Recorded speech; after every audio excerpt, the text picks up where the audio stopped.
Ribbon Content presents Batman: The Audio Adventures.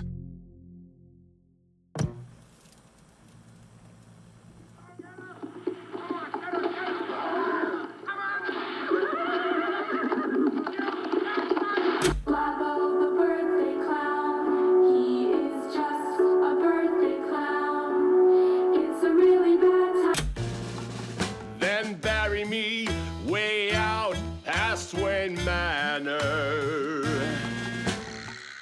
out where the pines hide the moon, and the cats and the bats and the bloodhounds, they gonna shake their bones to my funeral too.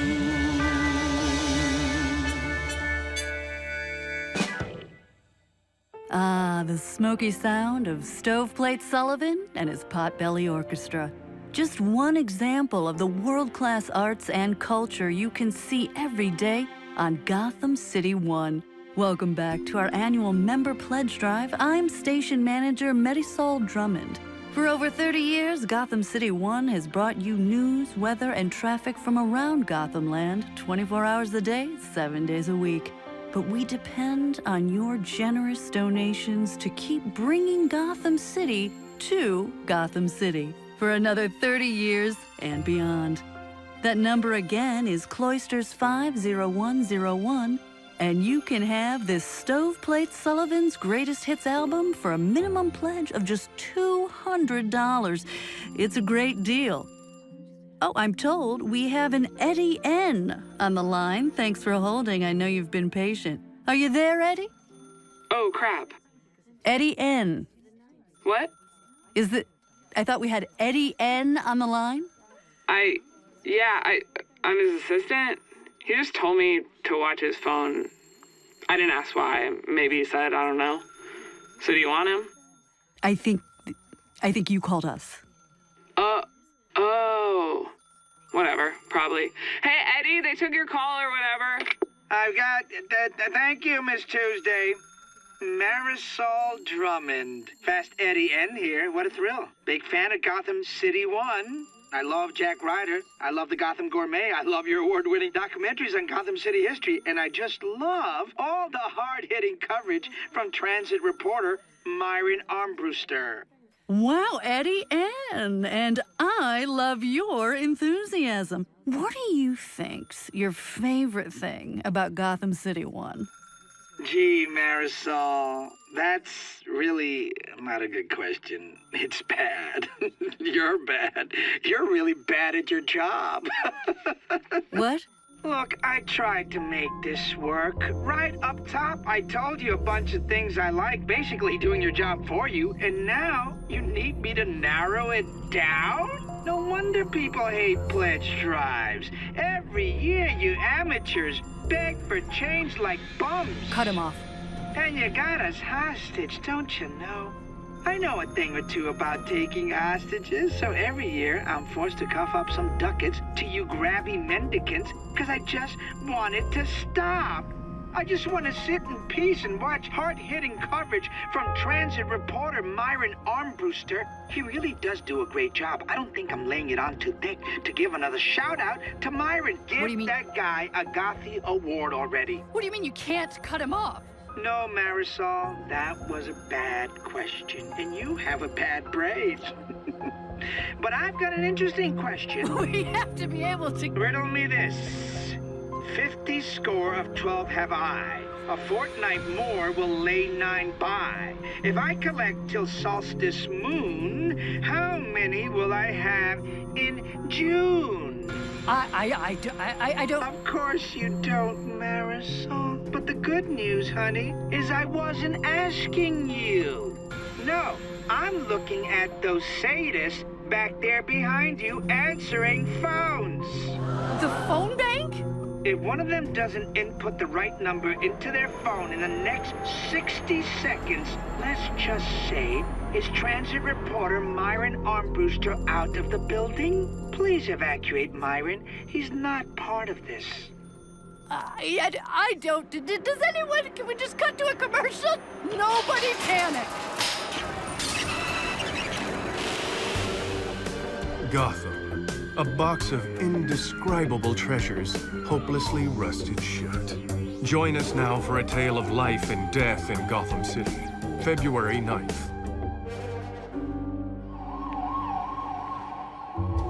As the Gotham City 1 studio erupts into mayhem, a separate scene of panic unfolds outside the old Gotham City Opera House. It's an unwelcome interruption to a badly needed night of leisure for Bruce Wayne. At faithful Alfred's insistence, Robin was sent on patrol to let a weary, tuxedo-clad Bruce enjoy an evening of pleasant company and wholesome Gotham nightlife. But just as Bruce Wayne's thoughts begin to soar with the lilting aria of the prima donna, the Joker brings him crashing back down to the filthy Gotham sidewalks.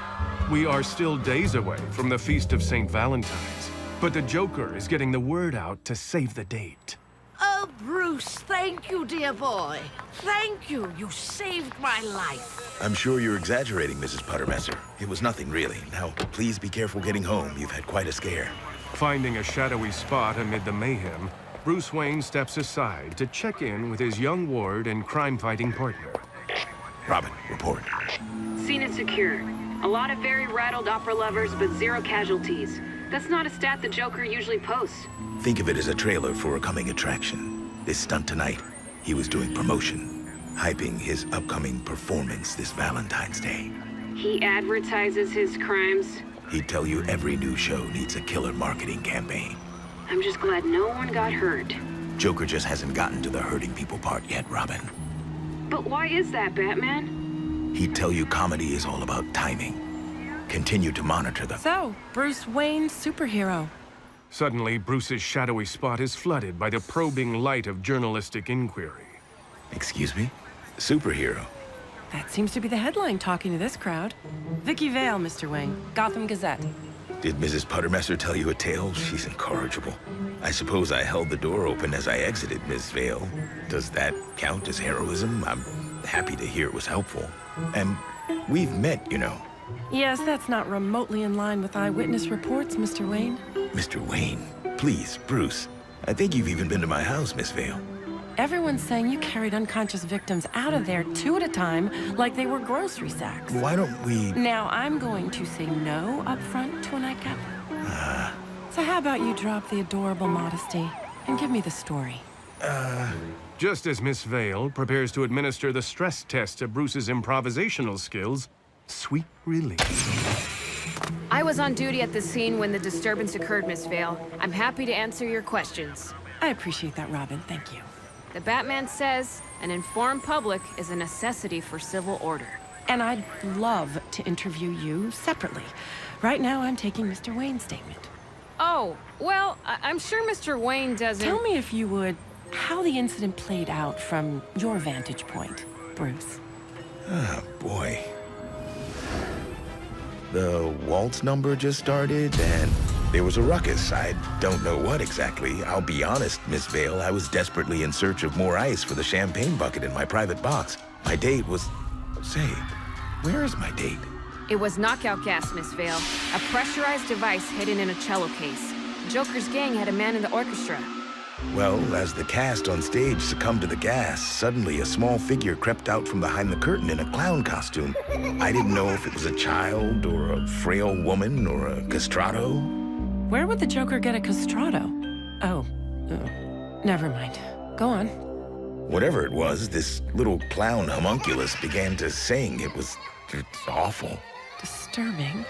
I'll say, the Joker obviously doesn't know his Strauss from his Leoncavallo. You want to break that down for the lunch pail set? Tonight's performance was Strauss's Der Fledermaus. Joker interrupted it with music that's famously from Leoncavallo's Pagliacci. No idea what that was about. I do. Think of it as a trailer for a coming attraction, Miss Vale. He interrupted the opera of the Bat with Pagliacci. The opera of the clown. At any rate, it was out of tune. The message is simple, though. The Joker is planning something deadly for this Valentine's Day. Something he's calling Dark Purple Dawn. I'll supply you with further details as they emerge, Miss Vale. You do that, Boy Wonder. And thank you for the service you do for the city. I'm sure my parents would be very proud of you. Thank you, Mr. Wayne. Now, if you'll both excuse me, I'm gonna try to salvage the evening. And I've got to get back on patrol. Good night, Miss Vale. The brooding billionaire and his young ward part ways, but remain in communication. Thanks for your help in a tight spot, chum. Now get changed. Bruce Wayne and Dick Grayson have a sudden social obligation. What's up, Bruce? Tonight, there's a black tie ribbon-cutting ceremony at the Gotham Museum. Right. For the brand new Oswald C. Cobblepot Hall of Penguins. I've just heard that the Penguin himself is going to attend after all. Oh, boy. I'm guessing he's not just taking the high road. He wants revenge against the museum chairman. And apparently he's willing to pause his bizarre feud with Two-Face to get it. Expect unusual cruelty tonight, Robin. Be ready for anything. Don't go away. The museum is just down the street from the Opera House.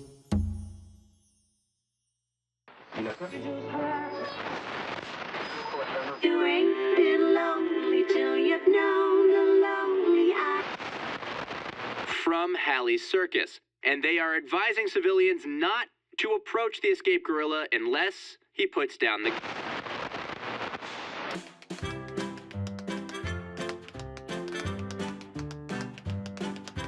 Keep your home, stay toasty warm through Gotham's coldest summer storms. Hey, Gotham City, it's almost March. Do you know where your home heating oil is? Sure, we all know winter's on its way out, but so is Mr. Freeze of Lockup again. That's right, folks. Gotham's own Old Man Winter is scheduled for release from Arkham Asylum on March 1st.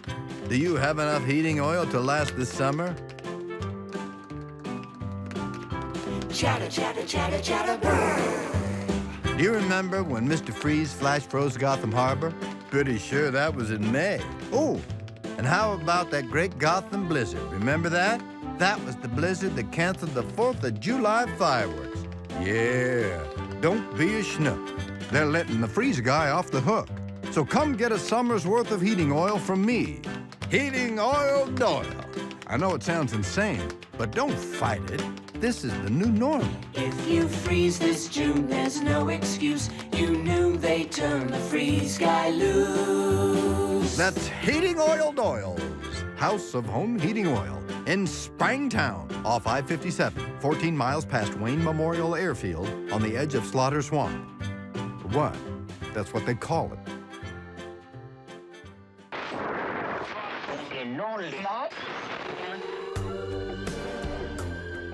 Gotham, a splendid cabinet of grotesqueries for the sophisticated degenerate. Join us now for another tale of life and death in Gotham City. The sprawling Gotham Museum is a trove of antiquities and natural wonders that rivals the finest in Europe. Here in the wildlife of the polar region's hall, Bruce Wayne and his young ward Dick Grayson arrive to a swinging scene of high society. There's Penguin. He's up to something all right. He'd never be here on time if he wasn't. The board of the museum has no idea what they've done. They think they're having a little spat with Oswald Cobblepot on the society page. They don't realize the Penguin considers this a lethal insult. Mingle around the party with your ears on. I'm gonna chat Penguin up and plant a number 4 listening device if I can. Copy that. Bruce Wayne confidently makes his way through the party to the obscene plutocrat. Good evening, Oswald. Ah, Wayne. Truly honored you didn't just send the butler in your place as per usual. Hope you pay that man well. He has the busiest social calendar in Gotham. Yes. Well, Oswald, I just wanted to express my congratulations to you for your recent acquisition. The frozen mammoth specimen you won at auction will make an impressive centerpiece for your Ice Age gala. Oh, no, you don't, Wayne.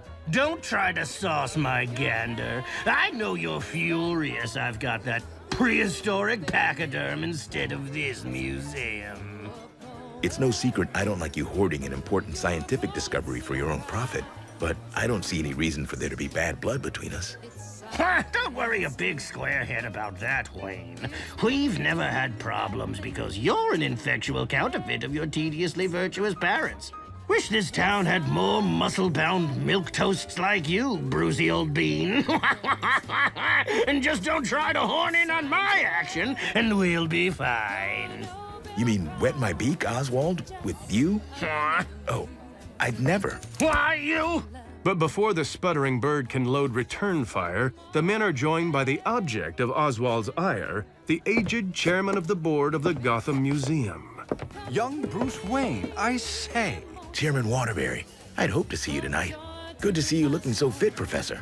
Oh, my dear boy, I still can't accept that you've grown so. Am I really as old as I look? And Oswald Cobblepot. So, you showed up to cut the ribbon after all.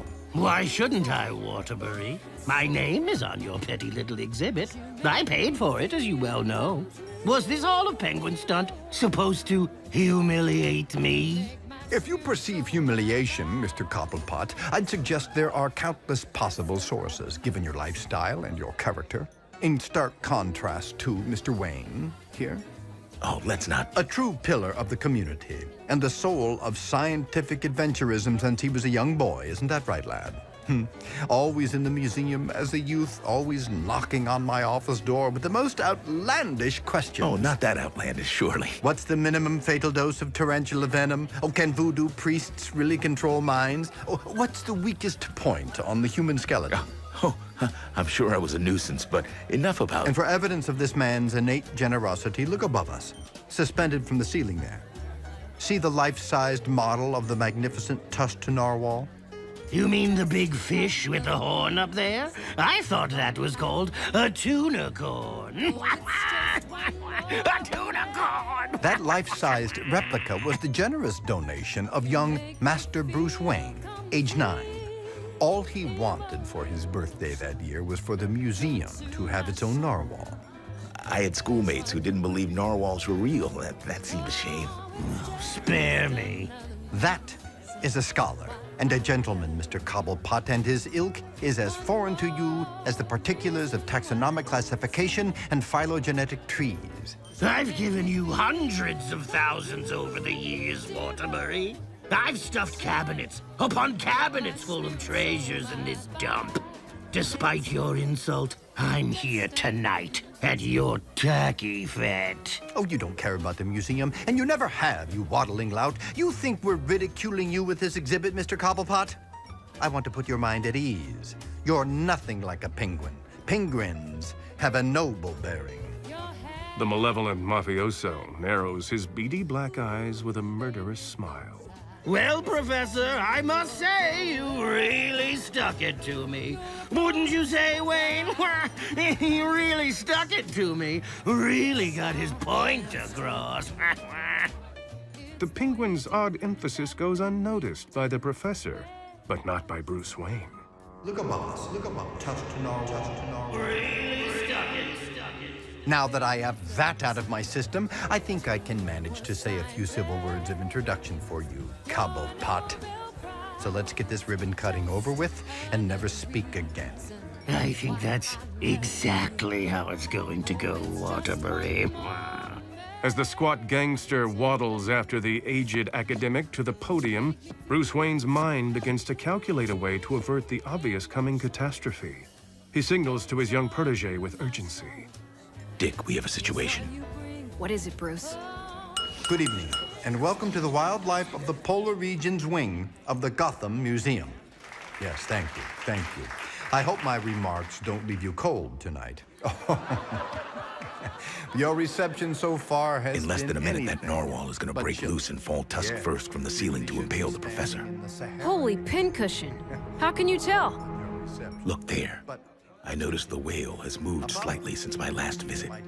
It's been rehung in a diving posture directly over the podium, and it's rigged to fall when Penguin cuts the ribbon. I see it. The balloons drop, and so does Pointy up there. Not many options. I'll shove the professor out of the way if I have to. Uh-oh. After the Opera House, here's the Morning Gazette's banner headline, Bruce Wayne, superhero. I'll have a tough time explaining my keen sense of danger. It's not ideal. I've got an alternative. Be ready to help calm a spooked crowd after it falls. That whale weighs several hundred pounds. Waiter! The dashing billionaire grabs a passing champagne bottle and begins shaking it vigorously as the penguin readies his ceremonial scissors. It is indeed my honor to cut this ribbon and officially open the Hall of Penguins. Penguin, incidentally, not sure all of Gotham knows this, but is a cruel nickname that has been applied to me in the past. So this exhibit initially offended me. But after some reflection, I've decided to let this matter drop. Just before the Penguin cuts the ribbon, Bruce Wayne pops the cork on the agitated Bubbly. The tiny explosion launches the cork with great velocity across the room, where it strikes the professor square on the forehead. Ow! Sending the old gentleman staggering backward an instant before the ribbon is cut, and the betusked whale comes crashing down. It's okay, everyone. Is everyone all right? I think everyone is okay. Bruce Wayne makes his way through the startled crowd to the aid of the day's professor. Are you all right, sir? Sweet Providence! That tusky cetacean nearly pierced me like a shish kebab. Let me help you up. That was a close one. Too close, my boy. Oh, if that cork hadn't struck me.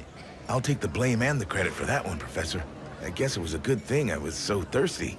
The Penguin toddles toward them in a peek.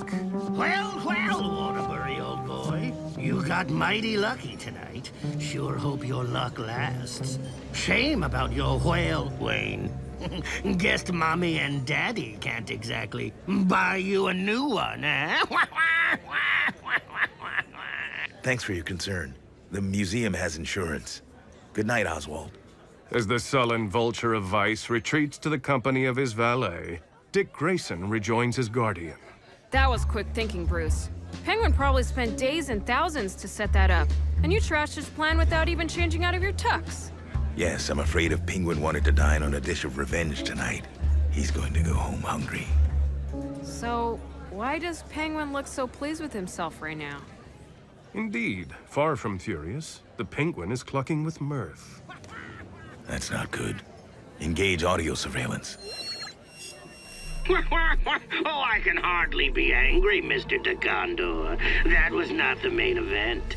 The evening's just getting started. Let's head over to Pier 2. Pier 2, Mr. Gobblepot? Yes, Old Smoke, Pier 2. The only dock on the waterfront Harvey Dent does business with. Pier 2 is Two-Face's whole import-export operation. What time is it precisely, Mr. de Condor? Precisely 7:45, sir. Great! Blue Heron, let's move! You see, I just passed word to Harvey Dent that I planted a bomb under his precious Pier 2. And the clock is ticking. He'll be apoplectic. I can't wait to see the look on his face. I pluralized it. Harvey. To patrons of this broadcast, we regret to inform you that the remainder of Bruce Wayne's high-living night out on the town has been canceled by an unexpected contingency. In its place, we offer a scene of maritime mayhem breaking against the shore between life and death in Gotham City. Thank you for your patience. Pier 2 is just a short distance from the museum.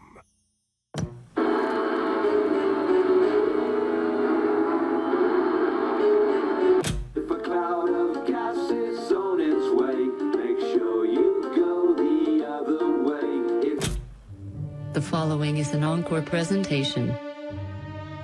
Tonight, on the award-winning docuseries Ghosts of Gotham, we take you back to that dark night the Joker was born. 5 years ago, he emerged from an accidental fall into a vat of chemical waste, transformed from an ordinary hoodlum to Gotham's public enemy #1, the clown prince of crime, the harlequin of hate. Everyone in Gotham City knows who he is, but no one knows who he was. Even the underworld never knew his true name. Before the chemicals changed him, he was simply the anonymous leader of the Red Hood Gang. Of the Red Hood Gang, repeat, all units be advised, Red Hood Gang is heavily armed. They were a coterie of crimson-capped thugs, responsible for a string of unusually violent but otherwise unremarkable petty crimes.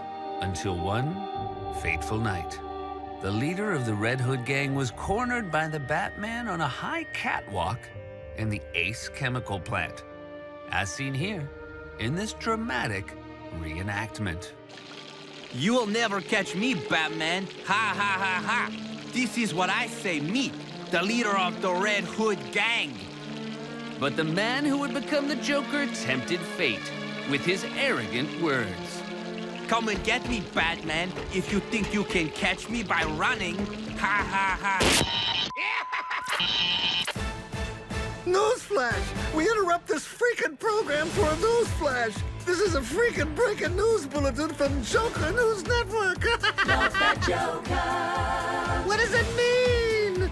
Good evening, Gotham City. I'm JNN anchor person Charlie Horse with shocking news just developing. Milos Kozlowski, a local actor / limousine driver, is missing. Kozlowski is, of course, best known for playing the leader of the Red Hood gang on that cheapo true crime program. You know the one that's constantly in reruns. Oh, sorry, encore presentation. Some have said the decision to cast a schlubby Polish immigrant as the devilishly handsome clown prince of crime was offbeat, even lazy, but au contraire.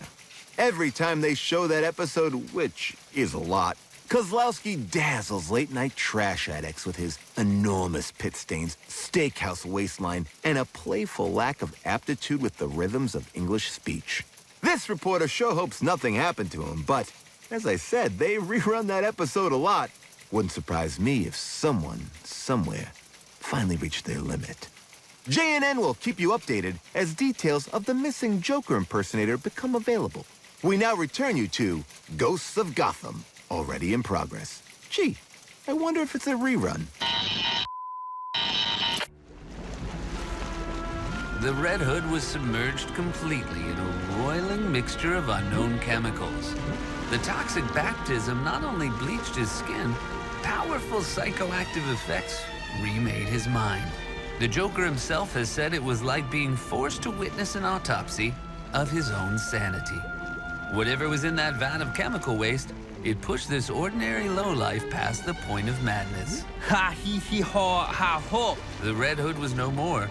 He now called himself the Joker. I now call myself the Joker. Why are you so serious? Ha ha ho ho. Wait until you are getting a load of me.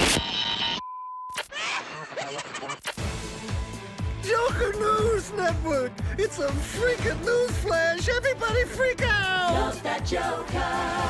Breaking news once again. It's with a heavy heart we can now confirm that Milos Kozlowski, the relentless rerun presence with the world's worst Joker impression, has been found dead. In a highly suspicious suicide, the talented Polish thespian killed himself by jumping out of a basement window. Friends say he had been depressed ever since he bought a pair of water skis, but couldn't find a lake with a hill in it. Things got worse when he couldn't make ice cubes because he lost the recipe. And bad luck came in threes, as last month he got severe frostbite waiting outside a theater for a movie called Closed for Winter. That news again, Milos Kozlowski is dead of highly unnatural causes. His final wish was to be buried at sea, but he didn't want anyone to drown while digging his grave.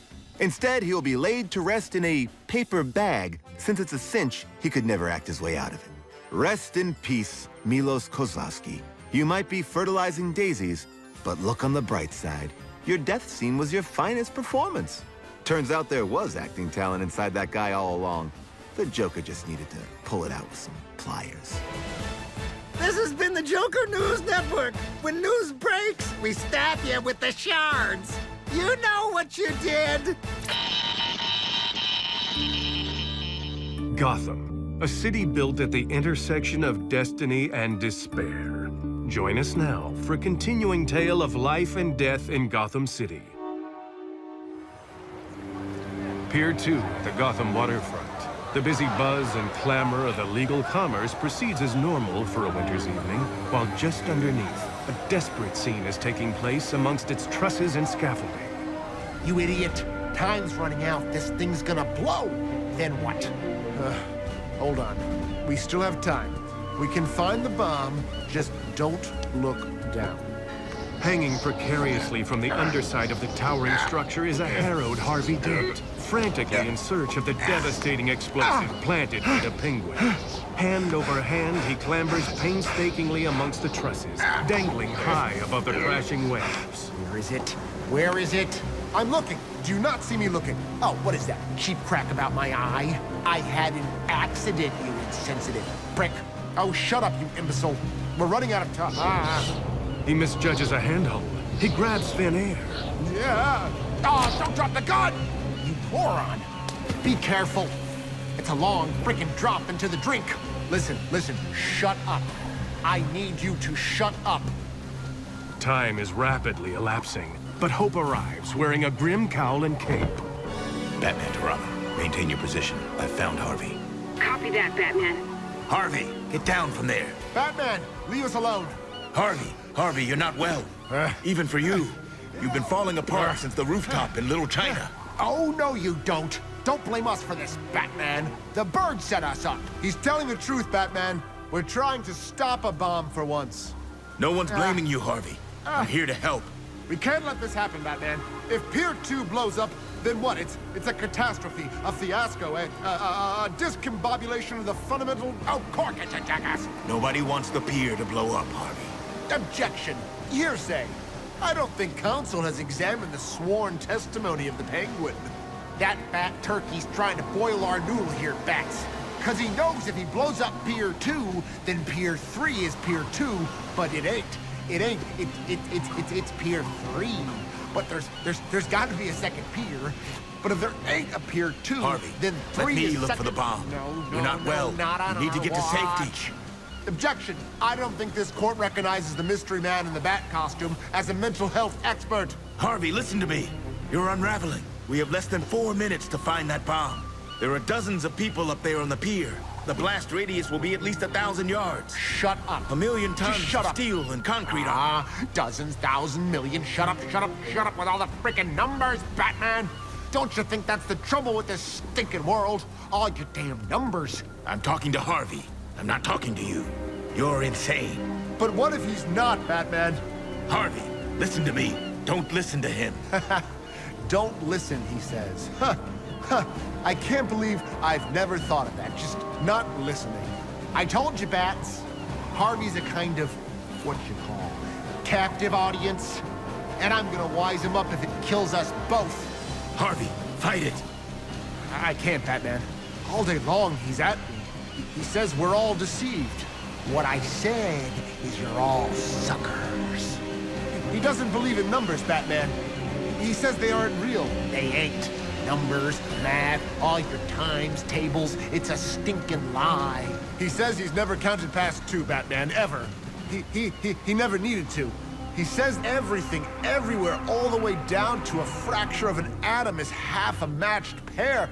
And it's bloody beautiful. Wake up, all you rats lined up behind the piper. You're ignorant till you wise up. And if you ain't the fishhook, then you're the worm. You stupid friggin' mutts. Batman, he sees such beautiful binaries everywhere. It's so simple. There's a dead cat in the box, right? But don't open it or you'll kill him. You see? Don't kill the dead cat or Mr. Schrodinger will keep you after class. The words are utter madness, but the voice is a cry for help from a friend in pain. The eye of Harvey Dent looks out at Batman from far away, pleading. Harvey, it's going to be okay. Maybe we can both escape, you and I. The 2 of us. The 2? That's right, Harvey. But at that moment, Harvey's eye lights on the bomb. Its precious seconds draining away like lifeblood. Batman, the bomb. I see it. I think I can reach it. Harvey, don't! You'll lose your grip! He reaches. Batman! It falls. Batman flies to the bomb. Two-Face struggles in the roiling surf. Help me! Batman! Swim, Harvey! Batman! Help! Help me! I have to disarm the bomb, Harvey. You know how to swim. Yes, I do, but he doesn't. Shut up! Don't tell him that! I'll kill you! Why don't you just... As his friend struggles to stay afloat, the truth pierces through Batman like the point of an icicle. Oh no. Robin to Batman, what's going on down there? Did someone fall? I've located the bomb, trying to disarm. Just seconds left. I'm coming down. Negative. I need you up there to evacuate civilians from the pier. Hang on, Harvey. But in the pitching surf, Batman's words go unheard. Yeah. Help! Shut up! I ain't weak! Harvey Dent struggles as if to keep two drowning men struggling. afloat. And he's Panicking. losing. Just let me swim! I ain't panicking! You're always trying to humiliate me! You think you're better than me? Let's see if you drown better than me! You thick-headed simp! We're gonna die! Oh, are you scared? Ha! I can't wait! I hate your chicken fried guts, you coward! Harvey! I can't wait to see you in hell! Please! He'll kill us both, Batman! But Batman cannot save both his friend and Pier 2. And as Harvey Dent sinks beneath the waves, again Batman sees his friend looking back at him from deep inside one good eye. It's almost like Harvey Dent can see beyond the mask of the Bat into the face of a friend failing.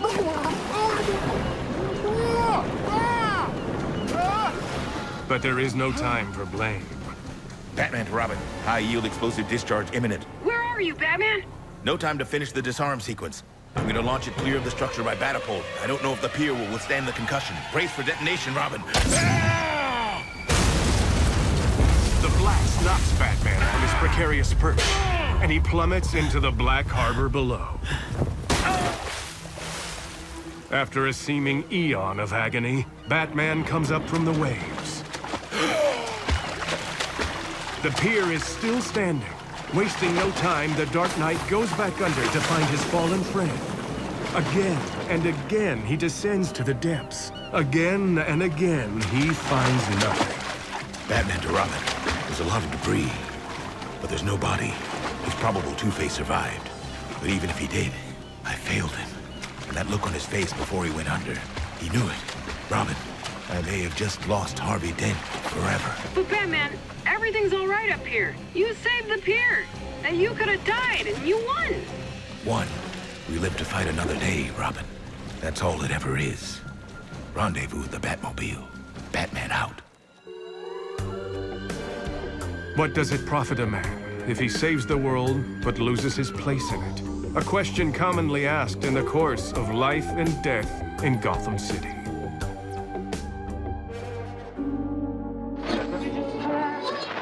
We'll say it again, that word is Always professional and by the book.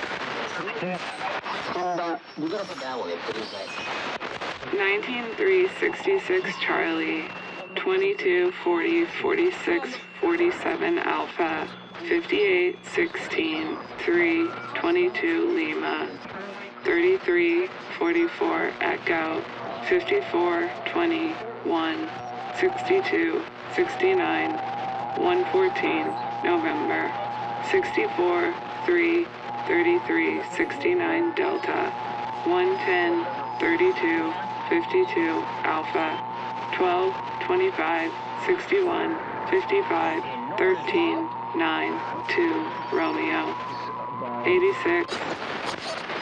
Book your vacation now. Gotham City,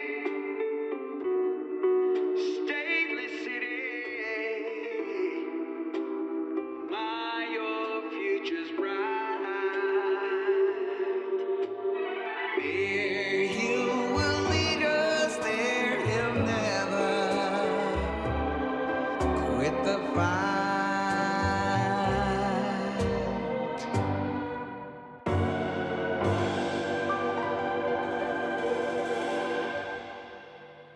To be continued. Batman, The Audio Adventures. Written and directed by Dennis McNicholas. Based on the DC comic Batman. Created by Bob Kane with Bill Finger. Based on characters from DC Comics. With performances by Jeffrey Wright, Ike Barinholtz, Heidi Gardner, Toby Huss, John Leguizamo, Seth Meyers, Bobby Moynihan, Chris Parnell, Paula Pell, Katie Rich, Paul Scheer, Pete Schultz, Brooke Shields, Brent Spiner, Melissa Villasenor, Ray Wise, Doug Bossy, Ellis Hall, Erica Phillips, Rosie Phillips, Tony Phillips, Robbie Wyckoff. Executive produced by John Berg. Executive produced by Killian Van Rensselaer, Deborah Henderson, and Jordana Freyberg. Produced by Dennis McNicholas. Produced by Angela Petrella. Music by Doug Bossy. Sound recording, design, and mixing by Big Yellow Duck. Sound design, mixing, dialogue editing, and re-recording mixing by Chris Gibney. Production manager, Kay Tinder. Post supervisor, Deanna Saraceno. Writer's assistants, Trey Woodard and Scott Weinstein. Additional sound recording by Iceman Audio. Production legal, Jordan Rock. Production accounting, Reva Jones and Stephen D. Smith. Original songs by Doug Bossy and Tony Phillips. Special thanks, Bill Weinstein and Brian Besser. Production services provided by Insurrection Media. The characters and events depicted in this podcast are fictional. Any similarity to any actual person, living or dead, or to any actual events, firms, places, and institutions or other entities is coincidental and unintentional. This podcast is protected under the laws of the United States and other countries, and its unauthorized duplication, distribution, or exhibition may result in civil liability and criminal prosecution. Country of first publication, United States of America. Batman, The Audio Adventures. Copyright 2019, Warner Brothers Entertainment, Incorporated. Batman and all related characters and elements are trademark and copyright DC Comics. All rights reserved.